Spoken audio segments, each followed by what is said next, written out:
भारत के संविधान रचयिता बाबा साहब भीमराव अंबेडकर की जयंती के अवसर पर सभी राजनेताओं के द्वारा अंबेडकर चौक पर पहुंचकर मुख्य समारोह में हिस्सा लिया गया।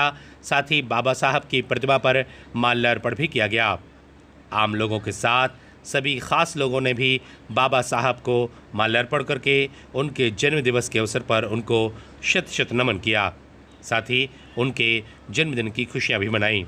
आयोजन के दौरान मध्य प्रदेश शासन के पूर्व वित्त मंत्री Jayant Malaiya, Madhya Pradesh where housing corporation logistic अध्यक्ष राहुल सिंह, जिला भाजपा अध्यक्ष प्रीतम सिंह, कांग्रेस के जिलाध्यक्ष मनु मिश्रा, कांग्रेस के विधायक अजय टंडन के साथ अनेक जनप्रतिनिधियों सहित सर्व समाज के लोगों ने यहां पर पहुंच करके अपनी सहभागिता दर्ज कराई। इस दौरान कांग्रेस के पूर्व जिलाध्यक्ष रतनचंद जैन के साथ अनेक लोगों ने भी कार्यक्रम में सहभागिता दर्ज कराई। इस दौरान अनेक जुलूस भी निकाले गए और सभी इस आयोजन में अपनी भूमिका बनाते नजर आए। सभी लोग यहां पर उपस्थित नजर आए। Bureau report, ACN news.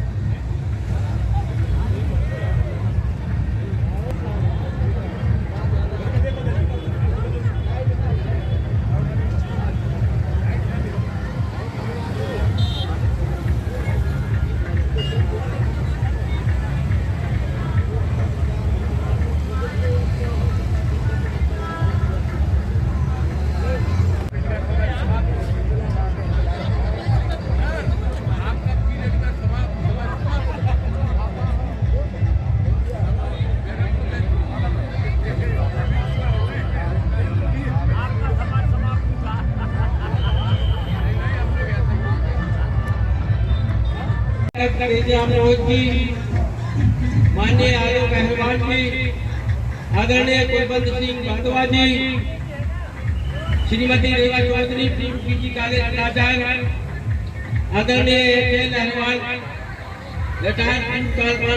कालानंत्री जी, आदरणीय मनु मिश्रा जी, आदरणीय गोवर्धन राज जी, आदरणीय प्रताप रोहित जी, पूर्व प्रदेश किसी जाति या समाज में नहीं माना जा सकता।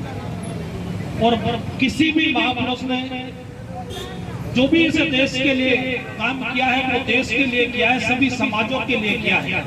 उन्हीं में से एक हमारे बाबा साहब भी आते हैं।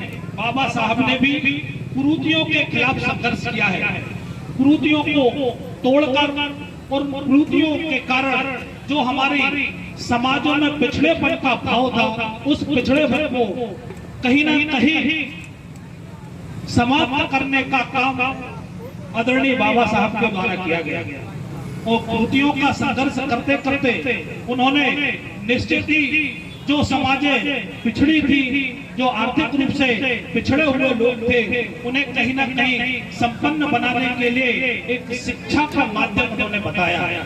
जब बाबा साहब को पढ़ते हैं तो बाबा साहब के अधिकांश विचारों में उन्होंने कहा है कि यदि आपने अपनी समाज को शिक्षित कर लिया, अपने परिवार को शिक्षित कर लिया, तो निश्चित ही इन कुरीतियों से बाहर निकलने का एक रास्ता हम सबको मिल जाएगा।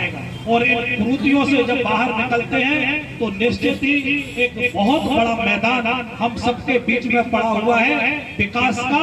और उस विकास के साथ जब हमारे परिवार का विकास होता है तो समाज का भी विकास होता है। और ये केवल और केवल शिक्षा ही एक ऐसा माध्यम है, ये हमारे बाबा साहब ने हम सबको संदेश दिया है।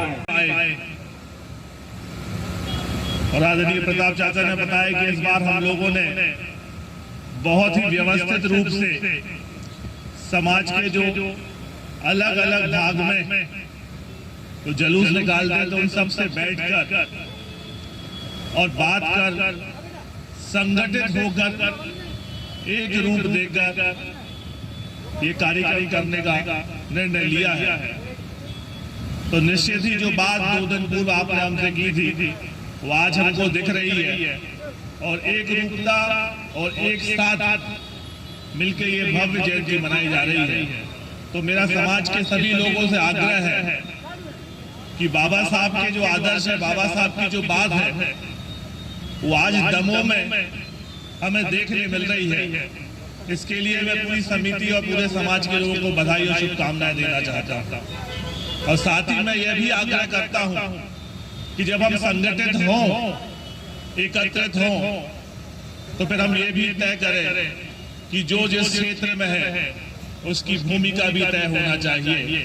यदि हम संगठित हैं तो संगठित होकर हम शिक्षित बने और संगठित होकर हम व्यवसायी बने, और जब राजनीति की बात आए तो हम ये भी तय करें इस संगठन और संगठित होने से हमारी दमोह में, प्रदेश में राजनीतिक रूप से क्या स्थितियां रहेंगी। क्योंकि जब हम संगठित रहते हैं तो हमें ये तय हो जाता है कि सफलता 100% हमको मिलनी है।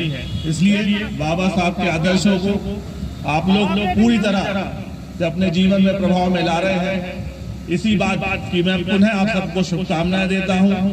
और एक बात जो आदरणीय मधु मिश्रा जी ने कही, उससे मैं सहमत हूं कि जो हम हर वर्ष जो आयोजन करते हैं और हम देखते हैं कि सभी समाजों में आयोजन होते हैं, तो ये जो आयोजन है ये रैली या जुलूस के रूप में ना खत्म हो। हम किसी हॉल में या किसी सामुदायिक भवन में एक संगोष्ठी का आयोजन जरूर करें।